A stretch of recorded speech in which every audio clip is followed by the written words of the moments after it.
सरकार कोणाचं आहे, मोदी आहेत की नाही हा मुद्दाच नाही आपल्या दृष्टीने, पण ब्रेन वॉशिंग याही पातळीवर आपलं होत आहे. मग आपले विरोधी पक्षनेते जे काही संसदेत बोलत आहेत त्याचे अर्थ बांगलादेशच्या पार्श्वभूमीवर तपासून बघा, म्हणजे आपल्या फॉल्टलाईन्स काय आहेत त्या कळतील. बांगलादेशमध्ये सत्तांतर हे काही नवीन अशी काही घटना नाहीये. शेख मुजीबुर यांची हत्या झाली तर त्यावेळेला सुद्धा सिक्युरिटी आपणच प्रोव्हाइड केली आणि शेख हसीना आणि त्यांच्या भगिनी पुन्हा भारतात आलेल्या होत्या. अमेरिका आणि चीन यांचा थेट संघर्ष इथे परत सुरू होणार आहे. अमेरिका डीप स्टेट हे इथे पुन्हा गोंधळ घालणारच आहे. त्यामुळे तिथल्या सरकारला पुन्हा अस्थिरता ही सहन करावीच लागणार आहे. एक वेळ अशी येईल की आपला ईशान्येचा नकाशाच पूर्ण यातून बदलून जाईल.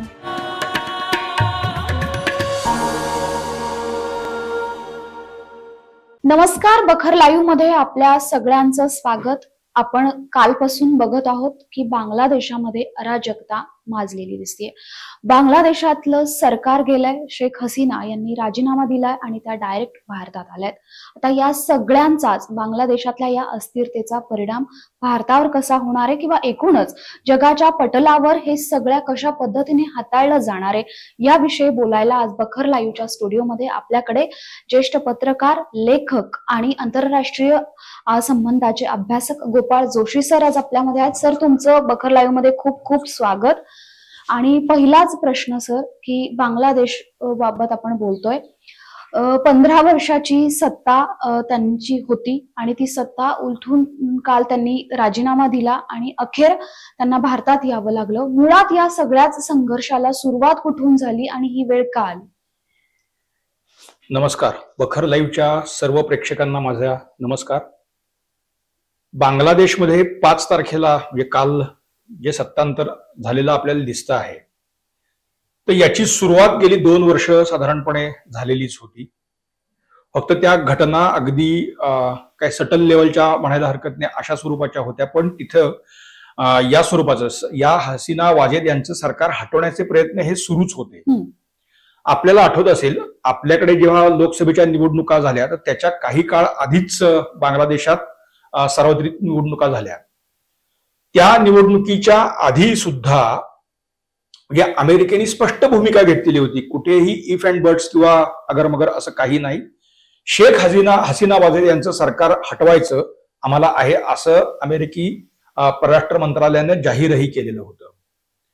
म्हणजे इतकी स्पष्ट स्वच्छ भूमिका होतीच होती. मग या सगळ्यामध्ये शेख हसीना वाजेद यांचं सरकार राहणार की जाणार, आणि तिथे अर्थात अमेरिका आणि चीन या दोनही देशांचे संबंध मुळात गुंतलेले आहेत.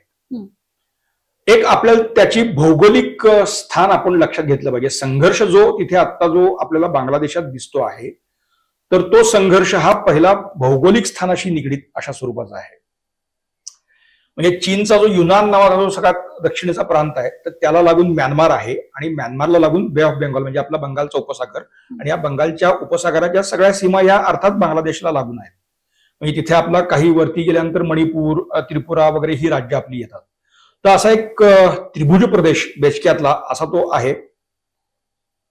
चीनला याची गरज का सर्वाधिक आहे, तर एकतर चीनचा जो व्यापार सध्या जो होतोय म्हणजे गेली अनेक वर्ष, हा सगळा पॅसिफिक महासागरातून मग त्यांनी हिंद महासागरात जायचं, म्हणजे मलाक्का स्ट्रीट ओलांडून ते एकतर बे ऑफ बेंगॉल किंवा मग हिंद महासागरात जायचं आणि मग अरबी समुद्रात यायचं किंवा असा. म्हणजे त्यांचा बहुतांश व्यापार हा सगळा म्हणजे चलनवलन, निर्यात असेल, आयात असेल, तर ही सगळी ही खूप लॉंग रूट्स आहेत. आणि चीनचा जो पश्चिमेचा प्रदेश आहे हा गोबीचा वाळवंट आपल्याला माहिती आहे. आणि नंतर ताजिकिस्तान किंवा अफगाणिस्तानची जी उत्तर सीमा आणि हे सगळं, तर ते खूप डिफिकल्ट टेरियन आहे. आता चीनने तिथेही रस्ते बांधलेले आहेत किंवा तिथे रेल्वे ट्रॅक्स वगैरे पण त्यांनी टाकलेत, पण तिथे मुळात इन्सर्जन्सी आणि म्हणजे डिफिकल्ट टेरेन आणि इन्सर्जन्सी असा सगळा एक चीनला वारंवार हे सामना तिथे करावाच लागलेला आहे. म्हणजे चीनच्या बाजूने जाणारी कुठलीही सरकार तिथे कधी, एकतर आधी USSR होतं आणि नंतर तिथे जी काही सरकार आले तर त्यांचं चीनशी कधी जमलं असं काही नाहीये. त्यामुळे चीनला जागतिक व्यापाराच्या दृष्टीनं सर्वाधिक मोलाचा महत्त्वाचा असलेला सगळा जो भाग आहे, तर तिथं आता गेली काही वर्ष संघर्ष म्हणजे 2014-15 पासून दक्षिण चीन समुद्र असेल किंवा पॅसिफिक असेल किंवा आता हिंद महासागरातही असेल, तर चीनला मोठ्या प्रमाणावरती आव्हान उभं राहिलेलं आहे. त्यामुळे चीनला सतत ती चिंता भेडसावती आहे की एकूण मग त्याला सगळ्यात मोठी चीनची गरज आहे ती ऊर्जा, त्यांची जी गरज आहे. म्हणजे पश्चिम आशिया असेल किंवा अन्य ठिकाणून ते तेल आणि नैसर्गिक वायू मोठ्या प्रमाणावरती आयात करतात. तर तो सगळा व्यापार याच मार्गातून त्यांचा, म्हणजे ती जहाजं जाणं येणं जे सगळे टँकर्स आहेत तर सगळे बहुतांश जे आहेत तर या भागातून येतात. म्हणजे फिलिपिन्स मधून पण ते काही आयात करतात किंवा ब्रुनेई सारखा देश आहे तिथूनही ते त्यांना स्वस्तात पडतं, परंतु तेवढ्यात त्यांची गरज भागत नाही. त्यांना हे सगळं या बाजूनं, आणि त्यांचा जो माल सगळा जो निर्यात ते जी केली जाते, थोडक्यात हे सी रूट्स त्यांच्या दृष्टीनं अत्यंत महत्वाचे. त्या सी रूट्स वरती चीनला मोठ्या प्रमाणावरती आव्हान या गेल्या 10 वर्षात म्हणजे 15 वर्षात उभं राहिलेलं आहे. म्हणून मग चीननी बिल्ट अँड रोड इनिशिएटिव्ह जे सगळं त्यांनी केलेलं होतं, म्हणजे आपल्या गिलगिट बाल्टिस्तान मधून पाकिस्तानमध्ये रस्ते आणले पीओके मधून वगैरे, किंवा काराकोरम हायवे बांधून ते अफगाणिस्तान आणि त्या पलीकडे मध्य आशिया आणि नंतर युरोपपर्यंत जायचा त्यांचा जो महत्वाकांक्षी प्रकल्प ते राबवायला गेलेले होते. या सगळ्याचं कारण तेच आहे की तिथं त्यांना आव्हान एक उभं राहिलेलं होतं. मग या युनान प्रांतातून जर म्यानमार ओलांडलं तर ते थेट बे ऑफ बेंगॉलमध्ये येतात. म्हणजे त्यांचा रस्ते मार्गाने जो सगळा हे आहे तर चीनचा पुरवठा आणि एक त्यांना लाईफलाईन तिथून मिळेल, म्हणूनही त्यांच्या दृष्टीनं हा सगळा प्रदेश अत्यंत महत्वाचा होता. आणि अर्थात भारत आणि चीनला जर काउंटर करायचं असेल आणि आग्नेय आशिया असेल किंवा भारतीय उपखंड असेल किंवा पॅसिफिक मध्ये त्यांचे जे काही अमेरिकेचे हितसंबंध आहेत ते जर तुम्हाला हे करायचे असेल तर बंगालच्या उपसागरामध्ये आपला प्रेझेन्स असणं अत्यावश्यक आहे याची जाणीव अमेरिकेला असल्यामुळे अमेरिकेचे सुद्धा इथं हितसंबंध त्या पद्धतीनं गुंतलेले आहेत. अमेरिकेपाठोपाठ काही पश्चिम युरोपातल्या देशांचे सुद्धा हितसंबंध त्यामुळे या भागात गुंतले. पण हे फक्त व्यापारी किंवा एवढ्यापुरतं असं नाहीये. गेल्या काही वर्षांमध्ये जर आपण जगात जिथं कुठं संघर्ष होत आहेत त्या संघर्षांचं एक स्वरूप आपण लक्षात घ्या. तर आता एक ज्याला असिमेट्रिक टाइप ऑफ वॉर म्हटलं जातं, म्हणजे थेट लष्कर कधी लढायला जात नाही, तर आता एक शब्दप्रयोग गेल्या काही वर्षात रूढ झालेला आहे, नॉन स्टेट ऍक्टर्स असं म्हटलं जातं. म्हणजे थोडक्यात दहशतवादी संघटनाच. आता बांगलादेशात ज्यांनी दंगा घातला ते जमात सारखी संघटना असेल किंवा आपल्याला काश्मीर खोऱ्यातल्या दंगा करणारे सगळे म्हणजे पाकिस्तानातले सगळे गट माहिती आहेत आपल्याला, लष्कर ए तय्यबा असेल किंवा अन्य कोणीही तुम्ही घेतले तरी. So they are called as a non state actors. तर या नॉन स्टेट ऍक्टर्सना हाताशी धरून आपले राजकीय आंतरराष्ट्रीय स्वरूपाचे किंवा व्यापारी किंवा आर्थिक असे हितसंबंध साध्य करण्याची फॅशन म्हणा किंवा एक रणनीती ही जगामध्ये गेल्या काही वर्षात रूढ झालेली आहे. तर बांगलादेश, भारत आणि म्यानमार यांच्या ज्या सीमा आहेत तर या सगळ्या सीमावर्ती भागात म्हणजे म्यानमारमध्ये मणिपूरला लागून जी सीमा आहे तर तिथे म्यानमारमधलं चीन नावाचा एक प्रांत आहे. अरुणाचल प्रदेश आणि नागालँडला लागून जो भाग आहे म्यानमारमधला त्याचं नाव आहे कचिन, असं त्या प्रांताचं नाव आहे. चीनच्या ह्याच्याशी काही संबंध नाहीये. नंतर राखाईन प्रांत आहे, तिकडे शान प्रांत आहे. तर आता या चीन, कचिन, राखाईन या प्रांतामध्ये विशेषतः खालच्या भागामध्ये की अतिशय उत्तम दर्जाचे पॉपी म्हणजे ज्याला आपण अफूची लागवड ही फार मोठ्या प्रमाणावरती होते. त्या अफूच्या जे पैसे सगळे या अफूच्या म्हणजे नार्कोटिक्सचं ते एक हब आहे आणि त्यातून प्रचंड मोठ्या प्रमाणावरती पैसा हा या नॉन स्टेट ऍक्टर्सना, खरं तर तो सरकारांनाच मिळत असतो. म्हणजे म्यानमार सरकार त्यातूनच म्यानमारचं लष्कर त्यातूनच पैसे कमावतं किंवा त्या भागातल्या ज्या म्हणजे ISI आपण बघूया तर एकीकडे आपण बघतो पाकिस्तानची अर्थव्यवस्थेची फार वाट लागलेली आहे आणि ISI मात्र दुसरीकडे हे करते. त्याचं कारणच ते आहे की अशा नार्कोटिक्स डिलिंग मधून या ज्या काही नटोरियस संघटना आहेत ते मोठ्या प्रमाणावरती पैसे कमावत आहेत. सो इथे ते इंटॅक्ट राहिलेलं आहे. अफगाणिस्तानातलं पॉपी सीड कल्टिव्हेशन आता जवळपास कमी झाले किंवा बंद होण्याच्या मार्गावर आहे. त्यामुळे यांना मोठ्या प्रमाणावरती डिमांड आहे. म्हणजे पैशाचा स्रोत आपला कायम राहिला पाहिजे आणि दुसरीकडे आपले आर्थिक, व्यापारी, राजकीय हितसंबंध कायम राहिले पाहिजेत. असा संघर्ष या सगळ्या टापूमध्ये गेली 10 वर्ष मोठ्या प्रमाणावरती सुरू आहे.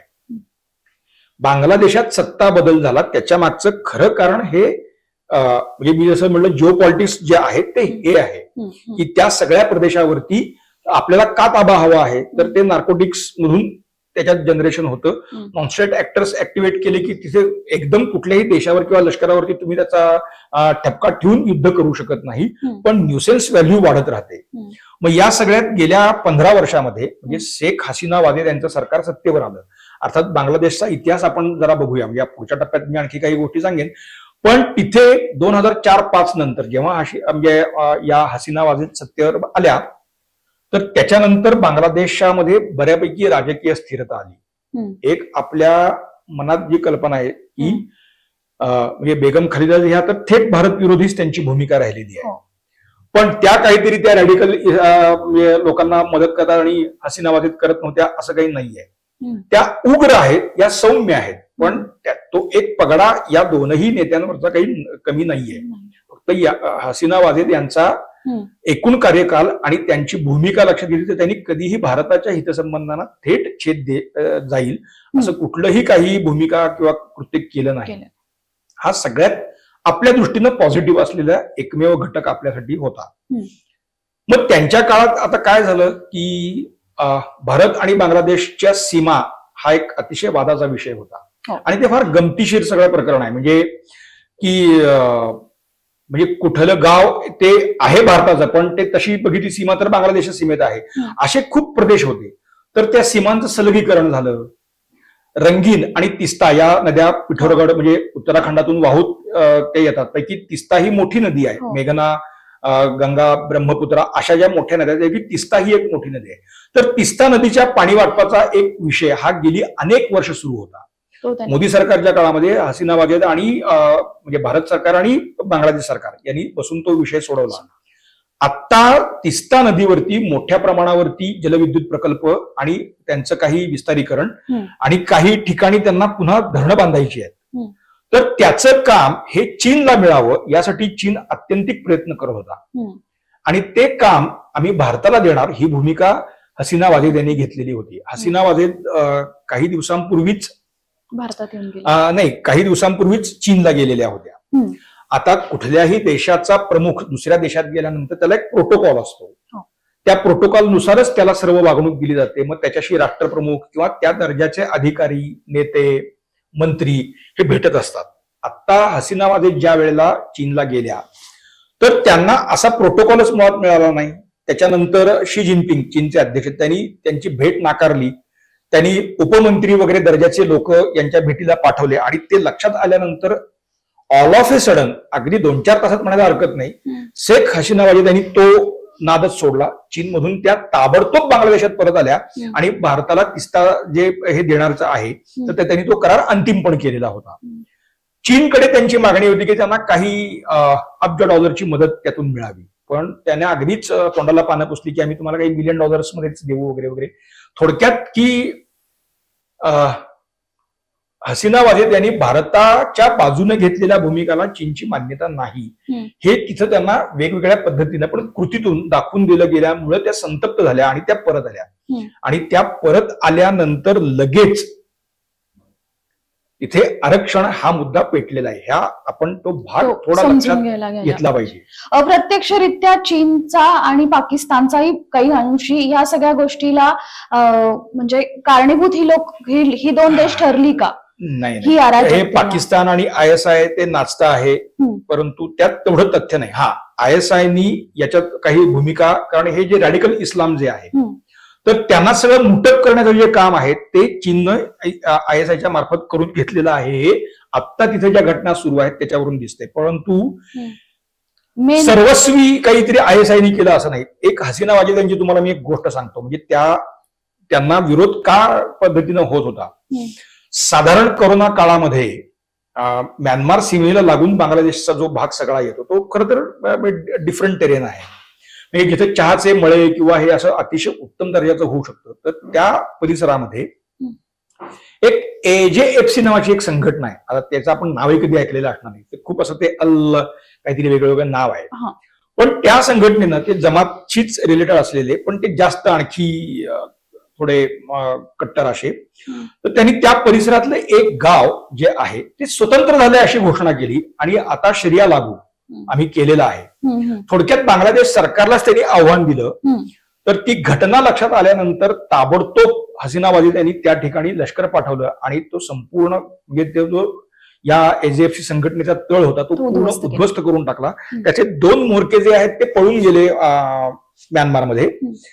पण सांगायचा मुद्दा असा आहे की गेली 4-5 वर्ष हे रॅडिकल तिथे एलिमेंट्स अतिशय पद्धतीनं घुसवण्याचं सुरूच होतं. पण ते फक्त चीन करत होतं असं नाहीये.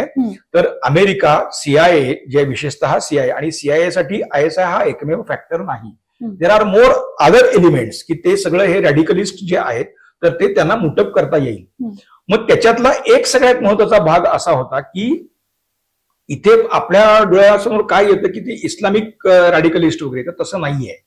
तो एकच फॅक्टर नाहीये. CIA जेव्हा इथं उतरली, म्हणजे मध्यंतरीच्या काळामध्ये बांगलादेशातल्या निवडणुका झाल्यानंतर शेख हसीना यांनी एक मुलाखत दिली आणि त्या मुलाखतीमध्ये त्यांनी अनेक गोष्टींचे खुलासे केले. त्यातला एक खुलासा असा आहे की इथे म्हणजे ख्रिश्चन संघटना ज्या आहेत तर त्या रॅडिकलाइज करणं आणि तसे एलिमेंट्स इथं आणून भारत, म्यानमार आणि बांगलादेशला तोडून कुकी लँड नावाचा एक नवीन देश तयार करायचा प्रयत्न अमेरिका करत आहे CIAच्या मार्फत, असा त्यांचा थेट आरोप होता. आता कुकी लँड हे काही नवीन घटना नाहीये. माझा जो गोझोस्कोप नावाचा जो युट्यूब चॅनल आहे त्याच्यावरती आम्ही एक अख्खा सिरीजच आम्ही त्याच्यावरती केली आहे. तर 1904 साली म्हणजे जेव्हा वंगभंगाची चळवळ आपल्याकडे, म्हणजे लॉर्ड कर्झननी बंगालची फाळणी करायचा जेव्हा प्रस्ताव मांडला तो 1904 साल, तर त्याच सालामध्ये ब्रिटिशांनी कुकी लँडचा नकाशा सुद्धा तयार केलेला होता. म्हणजे हे भारताला तोडण्याचे कार्यक्रम हे एवढ्या जुन्या काळापासून आहेत, ते काय आत्ता काहीतरी घडते असं काही नाहीये. सो त्याची पण एक हिस्ट्री वेगळीच आहे. पण तिथं त्या स्वरूपाचं करायचं सुरू आहे आणि अमेरिका सातत्याने आम्हाला दबावात आणायचा प्रयत्न करते. आता म्यानमार मधलं सिटवे नावाचं एक बंदर हे भारताच्या आपण ज्याला म्हणू की आपल्याकडे त्याचं संपूर्ण व्यवस्थापन आहे आणि ईशान्य भारतातले जे सगळे राज्य आहेत, त्रिपुरा असेल, मणिपूर असेल किंवा हे सगळ्या राज्यांमध्ये आता आपण या सिटवे बंदराच्या मार्फत 650 किलोमीटरचा आपण हायवे बांधलेला आहे आणि त्या बंदरातून आपण या सर्व राज्यांना आपली काही मदत वगैरे पाठवत असतो. कारण रस्ते मार्गाने इकडून जायचं तर ते खूप वेळ खाऊ काम आहे, तुलनेत इथून सोपं आहे आणि अर्थात आपला यातला प्रेझेन्सही त्या निमित्ताने वाढत असतो. तर त्या बंदराचं व्यवस्थापन आपल्याकडे आहे. या बंदराला लागून पण बांगलादेशच्या सीमेजवळच असं एक सेंट मार्टिन नावाचं, नकाशात आपल्याला ते कळणारही नाही, काय ठिपका असलेलं बेट हे अमेरिका सातत्याने बांगलादेशकडे मागतं आहे आणि तिथे त्यांना नाविक तळ करायचं आहे अमेरिकेला आणि त्याला आमचा पूर्ण विरोध आहे अशी सुद्धा माहिती त्यावेळेला त्यांनी दिलेली होती. म्हणजे मग इथे अमेरिकेचा नाविक तळ होणं आणि तिथे बघा आता मणिपूरमध्ये जो आपण संघर्ष सध्या बघतोय कुकी आणि मैतेई, तर त्या कुकींना म्हणजे त्या थोडक्यात ते सुद्धा रॅडिकल गट उठवून बसवणं हा कार्यक्रम ऑलरेडी 2 वर्ष सुरूच होता. त्याची आपल्याला माहिती नव्हती, एवढाच फक्त भाग आहे. पण त्याचा भांडाफोड हा हसीनावादी त्यांनी साधारणपणे एप्रिलमध्येच करून पुन्हा एक धमाका उडवून दिलेला होता. आता बांगलादेशात हस्तक्षेप कसा सुरू होता अमेरिकेचा, त्याचे काही तुम्हाला मी उदाहरण देईन की बांगलादेशमध्ये अमेरिकेचे राजदूत होते पीटर हास नावाचे. आता या नावात आपल्याला काहीच कळणार नाही, पण या पीटर हास यांचे बंधू रिचर्ड हास, तर ते अमेरिकेचे सिनेटर आहेत. परराष्ट्र खात्यातही त्यांचा मोठा गट आहे आणि international council for foreign relations नावाची एक संस्था आहे. ती सिनेटची विविधच अशी आहे. जगभरात उच्छाद घालणे हा त्या संस्थेचा मूळ हेतू आहे. त्या संस्थेचे सर्वेसर्वा हे रिचर्ड हास आणि या हास कुटुंबाचा व्यवसाय जो आहे तो उत्तम प्रतीचं डेनिम कापड बनवणं, ते त्यांचा सगळा धंदा अमेरिकेत आहे. डेनिम कापड बनवणं आणि ते जगभर विकणं हा त्या कुटुंबाचा व्यवसाय आहे.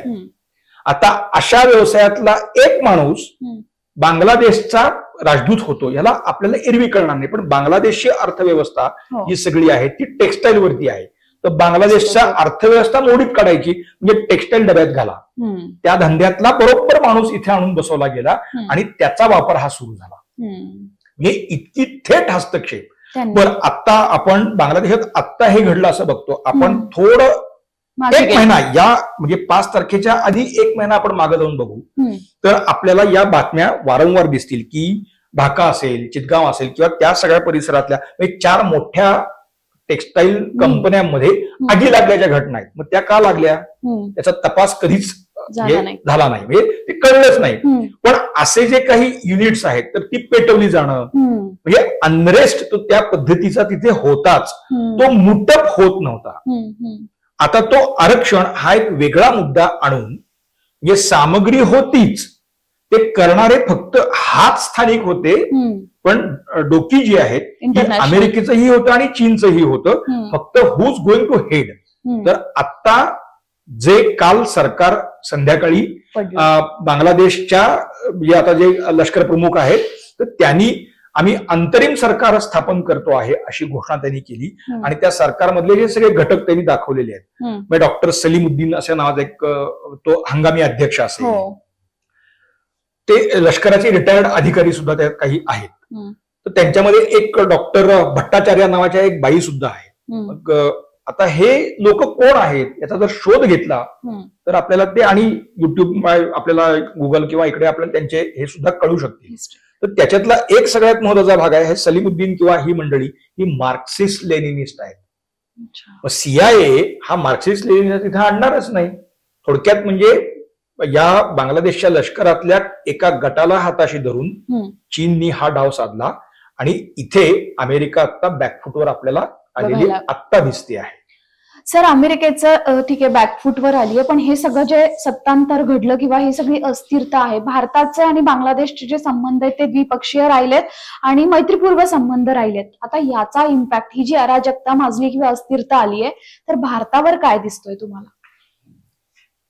भारताचे आणि बांगलादेशचे संबंध असा जर आपण द्विपक्षीय 1975 पासून जर बघायला गेलो, त्याच्या आधी ते पूर्व पाकिस्तान होतं, तेव्हा आपले काही वाईट होते संबंध असं नाहीये. परंतु 75 मध्ये जेव्हा शेख मुजीबुर रहमान यांनी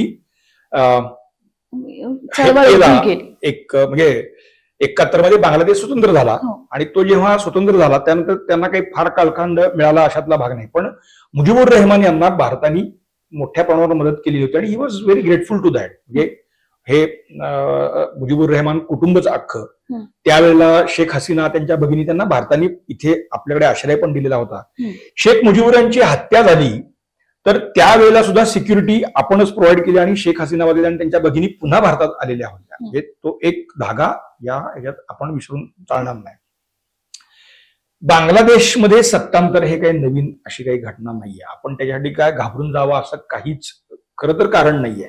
फक्त बांगलादेशचा विचार केला तर, कारण हे यापूर्वी सत्तांतर वारंवार घडलेलं आहे आणि सत्तांतर घडलं म्हणजे कसं, आता त्यावेळेला म्हणजे लष्कराने बंड केलं, मुजीबुर रहमान यांना मारलं, लष्कर सत्तेवर आलं, मग एक जनरल सत्तेवर आला, तर त्या जनरलला एका आठवड्यात 3 वेळेला अशा घटना घडलेल्या आहेत की ते त्या जनरलच्या हाताखालच्या माणसाने त्या जनरलला मारलं, तो सत्तेवर आला, त्याच्या हाताखालच्या माणसाने त्या माणसाला मारलं, तो सत्तेवर आला. असं घडलेलं आहे. 1980च्या नंतर दशकामध्ये जनरल इर्शाद हे याच पद्धतीने मिलिटरी कप करून तिथे सत्तेवर आलेले आहेत. 10 वर्ष ते होते आणि नंतर मग मात्र एक आंतरराष्ट्रीय दबाव म्हणा किंवा भारताचाही दबाव त्यातला लक्षात घेता मग बांगलादेशमध्ये खालिदा झिया या मोठ्या प्रमाणात ती बांगलादेश नॅशनल पार्टी ही एक देशातली प्रमुख पार्टी बनून गेलेली होती आणि ती मोठ्या प्रमाणावर उभी राहिली. पण हसीना वाजेद आणि म्हणजे या बेगम खालिदा झिया यांच्या एकूण साठमारीमध्ये भारताचे हितसंबंध जपले जात नव्हते हे आहे. पण 2005 मध्ये ज्यावेळेला शेख हसीना वाजेद सत्तेवर आल्या तर त्याच्यानंतर मात्र भारताचे संबंध जे आहेत तर ते स्थिर स्वरूपाचे आणि चांगल्या स्वरूपाचे राहिलेले आहेत. तिथे भारताला छेद देणाऱ्या भूमिका घेतल्या गेल्या नाहीत. आता तिथे काय होईल, मी त्याचं एक सूचन मी तुम्हाला आता केलं की आता जे सरकार आणि लष्कर आता जो गट सत्तेवर आलेला आहे, मुळात तो किती दिवस सत्तेवर राहील हा प्रश्न आहे. म्हणजे बांगलादेशचा आधीचा इतिहास आपण जर लक्षात घेतला तर हे काय किती काळ चालेल हा प्रश्न आहे. दुसरं की आता हे मार्क्सिस्ट लेनिनिस्ट आणि असा चीनवादी गट इथे सत्तेवर आलेला आहे. याचा एक अर्थ असा आहे की CIA, अमेरिका, डीप स्टेट हे इथे पुन्हा गोंधळ घालणारच आहे.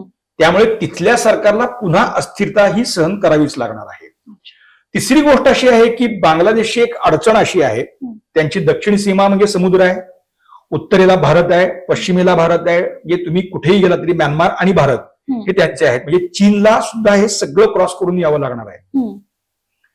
म्हणजे भौगोलिक सीमा हा बांगलादेशच्या राजकारणाचा एक अडसर तिथला असणार आहे. त्यामुळे एक्सिडिंग काहीतरी एकदम भारताच्या किंवा म्यानमारच्या पूर्ण विरोधात जाऊन भूमिका घेणं हे आत्ता जे सरकार आहे त्यांना तेवढं सोपं राहणार नाही. परंतु आपल्या दृष्टीनं विचार करता एक सगळ्यात महत्वाची गोष्ट अशी आहे की इथे अमेरिका आणि चीन यांचा थेट संघर्ष इथे परत सुरू होणार आहे आणि तो थेट संघर्ष जो आहे तो आपल्याला त्याचं स्वरूप हे मुळात लक्षात घ्यावं लागणार आहे. मणिपूरमध्ये आता जो काही हिंसाचार किंवा हे जे आपण बघतो आहे तर तिथे आपण असं म्हणतो की बघा ते मैतेनं कुकी मारतात, म्हणजे ते हिंदू आणि ख्रिश्चन असं एक चित्र आपल्याकडे तयार झालं. वरकरणी आहे त्याच्यात आपण ते नाकारायचं कारण नाही, पण ते एकच कारण नाहीये किंवा संघर्षाचा तो एकमेव पदर नाहीये. तर ते जे रॅडिकल कुकीज सगळे जे आहेत आणि पॉपी सीडचं सगळं जे राजकारण आहे, तर ते त्यांना इथं साध्य करायचं आहे. म्हणजे थोडक्यात कुकी लँड हा जो हेतू 1904 पासून जो काही डोक्यात कोणाच्या होता डीप स्टेटच्या, तर तो इथे आणला जाईल. मग तो फक्त तो तेवढ्या पुरता राहत नाही, तर मग एक वेळ अशी येईल की आपला ईशान्येचा नकाशाच पूर्ण यातून बदलून जाईल. हा धोका त्यातला सगळ्यात मोठा आहे. तर पश्चिम बंगाल, आता ममता बॅनर्जी ज्या पद्धतीने गेल्या 5 वर्षात भूमिका आणि आता गेल्या काही काळात म्हणजे वर्ष 2 वर्षात ज्या भूमिका त्या घेत आहेत, तर तो एक भाग लक्षात घेता म्हणजे हा प्रदेशच आपल्यापासून तुटून जाईल का, इथपर्यंत ती गोष्ट येऊ शकते. कारण आता इन्फ्लक्स अजून आपण तिथे काही कोणाला इथे घेतलेलं नाहीये, म्हणजे बांगलादेशातून काही इन्फ्लक्स आला आणि तो आपण घेतला असं झालेलं नाहीये. पण मग असे इथे रॅडिकल्स घुसवले पण जाऊ शकतात. आणि ते काय फक्त बांगलादेशासाठी म्हणजे पश्चिम बंगालसाठी म्हणून नाही ना, तर इतरत्रही. त्यामुळे आपली सिक्युरिटी ही त्याहीमुळे स्टेकला लागू शकते. तिसरा यातला एक धोका एक असा आहे, आपले जे अंदमान निकोबार मधलं निकोबार जे एक मोठं बेट आहे, कारण निकोबारला लागून एक जे बेट आहे, तर ते आपण आंतरराष्ट्रीय दर्जाचं एक बंदर म्हणून विकसित करतोय. म्हणजे आता वाढवण बंदर आपल्याला माहिती आहे, तिथे सरकार 76,000 72,000 काही जे कोटी आहेत, तर तिथे गुंतवणूक करून ते JNPT सारखंच एक मोठं बंदर करणार आहे. तशाच स्वरूपाचं बंदर उभारणीचं काम हे निकोबार बेटावरती सुद्धा सुरू आहे. मग पर्यावरणवादी फलाना ढेमका असे लोक हाताशी धरून ते होऊ नये म्हणून जंग पछाडलं जाते, परंतु त्याचं काम सरकारने थांबवलेलं नाहीये. ते पुढच्या काळात जाणारच आहे. म्हणजे भारताचे सुद्धा जे व्यापारी संबंध आहेत, तर त्याला जागतिक व्यापारात या बंदराला खूप महत्व असणार आहे. त्यामुळे एकूण आंतरराष्ट्रीय स्वरूपावरचा जो व्यापार आहे, त्या व्यापारावरती काही प्रमाणात का असेना पण भारताचा वर्चस्व राहणार आहे. तर त्याला इथे खूप असणार आहे. कारण उद्या भांडणं सुरू झाली, म्हणजे इतकं सोपं नाही, पण अमेरिकी आरमार येऊ शकतं, म्हणजे चीनी आरमार सुद्धा म्हणणार आम्ही आत्ता तशी उद्याच्या उद्या लगेच हे घडणाऱ्या अशातला भाग नाही, पण हा धोका आहे.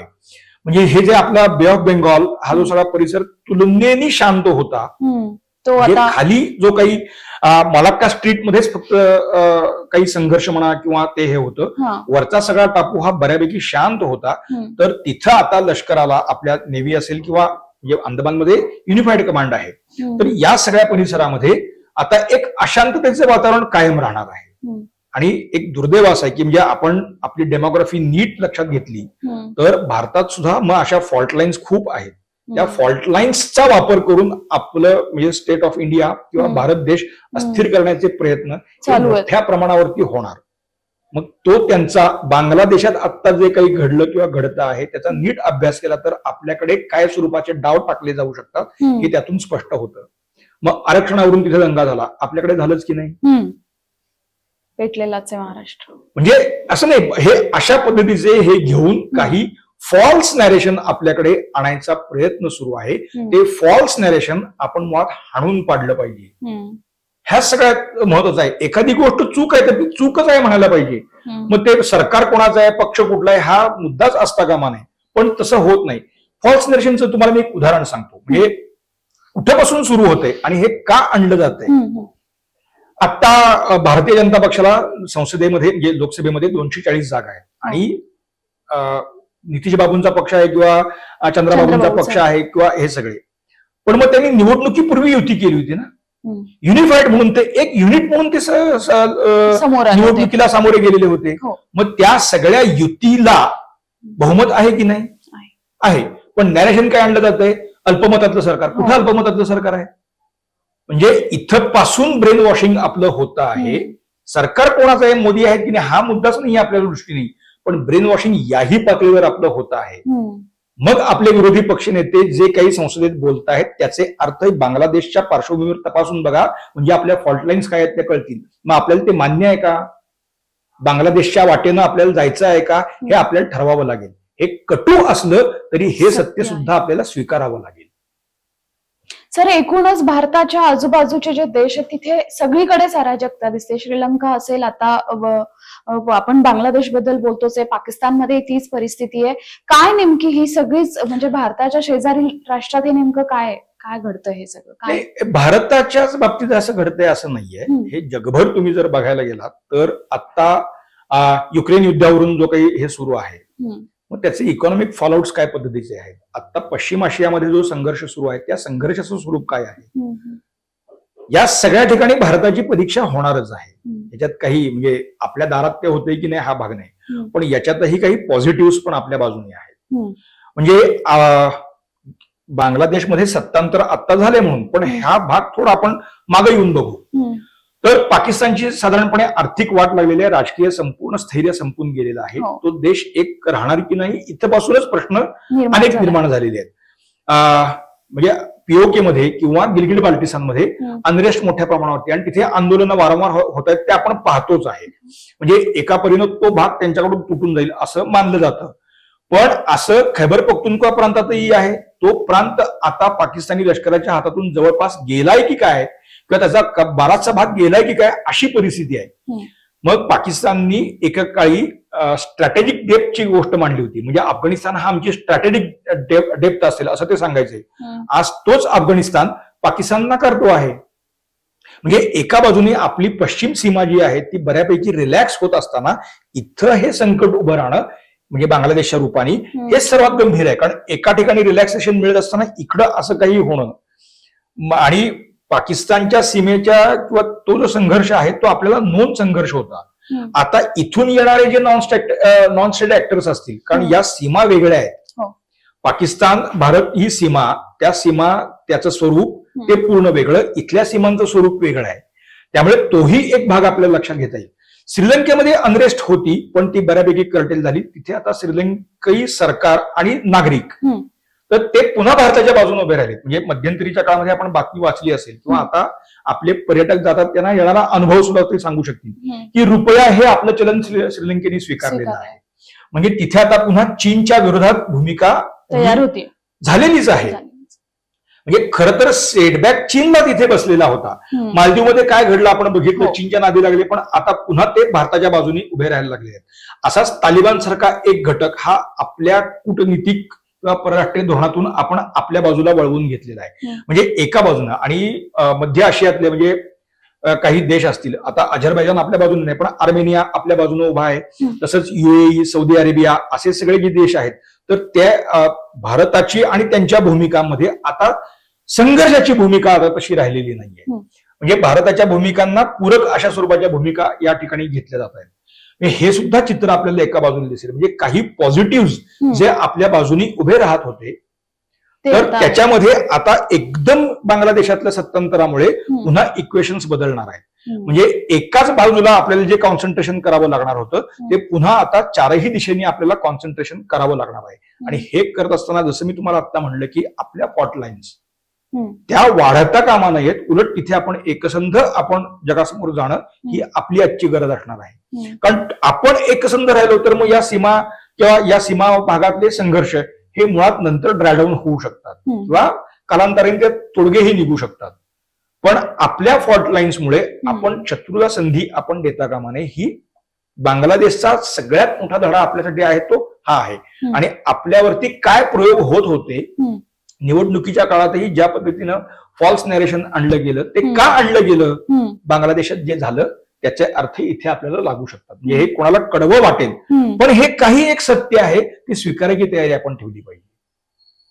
खरं तर शेख हसीना यांच्या बाबतीत असं बोललं गेलं की बांगलादेशाला ज्या आर्थिक संकटातून बाहेर काढायचं काम त्यांनी केलं, 15 वर्ष त्यांची सत्ता राहिली, हे सगळं असताना जो पुन्हा तोच प्रश्न आहे की जरी आंतरराष्ट्रीय गोष्टींनी ह्या सगळ्या गोष्टी ढवळून निघाल्या असतील तरी स्थानिक लेवलमध्ये ज्या प्रकारे त्यांच्या बाबतीत असंतोष निर्माण झाला आणि आता आपण फोटोज पाहतोय किंवा ज्या पद्धतीने त्यांच्या घराची लूट होतीये, बेडवर त्यांच्या झोपल्या जात आहे किंवा जे सगळं काय जे आंदोलक करतायत तर हे सगळं कशा पद्धतीने त्यांनी स्वीकारलंय पण एकूणच हे काय एवढा टोकाचा संघर्ष का झाला? कारण असं आहे, एक तर काय आहे की शेख हसीना वाजेत किंवा त्यांच्या पक्षाचा जरी भूमिका भारताच्या बाजूने असल्या तरी संबंध बांगलादेशवासियांच्या भूमिका तशा होत्या असं काही नाहीये ना. म्हणजे बांगलादेश नॅशनल पार्टीला सुद्धा मानणारा मोठा गट तिथे होता. पुन्हा रॅडिकल इस्लामचा प्रभाव तिथे मोठ्या प्रमाणावरती होता. लष्करातला एक मोठा गट जे आता ज्या गटांनी यांना दगा दिलेला आहे, या जे आता जे जनरल आहेत लष्कर प्रमुख आहेत त्यांना नेमू नये, ते चीनवादी आहेत, इतकी स्पष्ट भूमिका भारताने मांडलेली होती. तशा स्वरूपाचे इनपुट्स हसीना वाजेद यांच्या सरकारला आपण दिलेलेच होते, पण तरी सुद्धा त्यांना नेमलं गेलेलं होतं. म्हणजे असे आपल्या दृष्टीने त्रासदायक वाटू शकतील अशा स्वरूपाचे एलिमेंट्स तिथे होतेच. हसीना वाजेद यांनी बांगलादेशची अर्थव्यवस्था सुधारली का? 100% सुधारली. ह्याच्यात कुठेच काही शंका नाहीये. ते बांगलादेशातले लोकही ते नाकारणार नाहीत, परंतु ते होत असताना एक भाग आपण लक्षात घेतला पाहिजे. बांगलादेशमध्ये म्हणजे पाकिस्तानात तुम्हाला ते दिसणार नाही, पण बांगलादेशात दिसेल की तिथे शिक्षणाचं प्रमाण मोठ्या प्रमाणावरती आहे. So people are aspiring for some white job. आता ते ह्या पूर्ण करू शकत नव्हत्या. ही कोरोना नंतरच्या काळातली सगळ्यात मोठी रियालिटी आहे. दुसरं, भारताबरोबर त्या ज्या पद्धतीनं हे करत आहे, पण नुसता भारत नाही ना, म्यानमार बरोबरचे पण त्यांचे संबंध जे आहेत तर त्याच्यामध्ये सुद्धा काही तफावती स्थानिकांना वाटत होत्या. त्यांनी ज्या रॅडिकल गटांवरती कारवाया बांगलादेशात केल्या, मी तुम्हाला एक उदाहरण मगाशी दिलं, तर अशा स्वरूपाच्या क्रॅकडाऊन त्यांनी मोठ्या प्रमाणावरती केलेले आहेत. मग त्याची एक रिॲक्शन येणारच होती. मग देशातल्या मुल्ला मौलवींना हाताशी धरून बऱ्यापैकी हे समाजमन पेटवलं गेलं, पण ते असं काहीतरी घडल्याशिवाय ते तुम्हाला दिसणार नाही. आरक्षण हा त्यातला एक भाग आहे.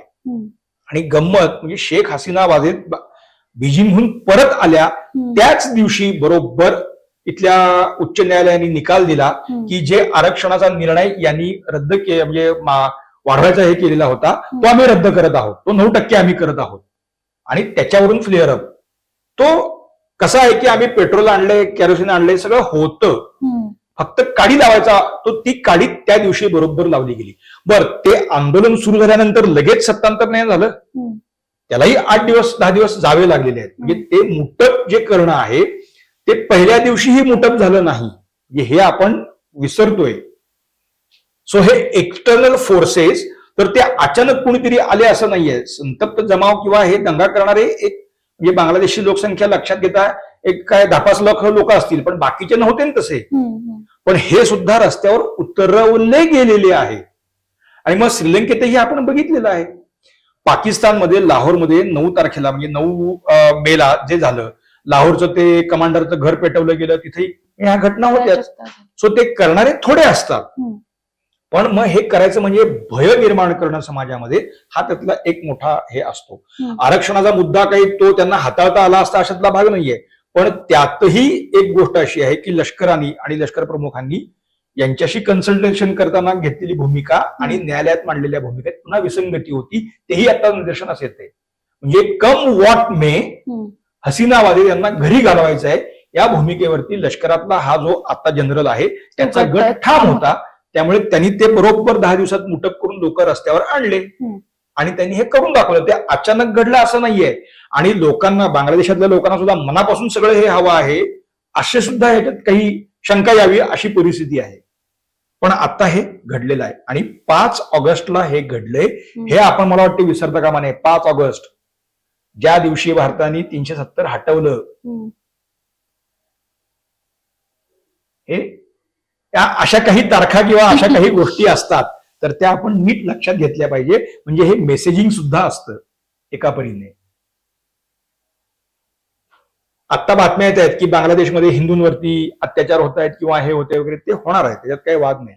पण हे जे फॉलआउट्स आहेत तर हे फॉलआउट्स योग्य पद्धतीनं जर हे हाताळले गेले नाहीत किंवा हे फ्लेअर अप आणखी वाढत गेलं तर बांगलादेश सारखी परिस्थिती नाही, एकूणच पुन्हा या सगळ्या परिसराचा नकाशा या निमित्ताने बदलू शकतो. एवढा पोटेन्शियल सगळं याच्यात आहे. आणि ते जर तसं होणार असेल तर रस्त्यावरच्या लढाईला आपल्याला सुद्धा सामोरं जावं लागेल की काय, अशी जवळपास परिस्थिती आहे. एकूणच बांगलादेशचं विश्लेषण करताना आणि आंतरराष्ट्रीय संबंधांबाबत भारतात नेमकी काय परिस्थिती, या सगळ्या गोष्टींचा काय इम्पॅक्ट भारतावर होईल हे सगळं विश्लेषण करताना जोशी सरांनी सांगितलंच आहे. मात्र त्याही आधी शेवटी जाताना जशी परिस्थिती बांगलादेशा बाबतीत झाली तशीच परिस्थिती किंवा तशा प्रकारचे जर नॅरेटिव्ह सेट झाले तर रस्त्यावरची लढाई आपल्यालाही लढावी लागेल असाही सूचक इशारा सरांनी या एकूणच सगळ्या मुलाखतीत दिलाय. धन्यवाद सर, तुम्ही बखर लाईव्ह मध्ये आलात आणि इतकं छान आम्हाला विश्लेषण करून सांगितलं, त्याबद्दल खूप खूप धन्यवाद.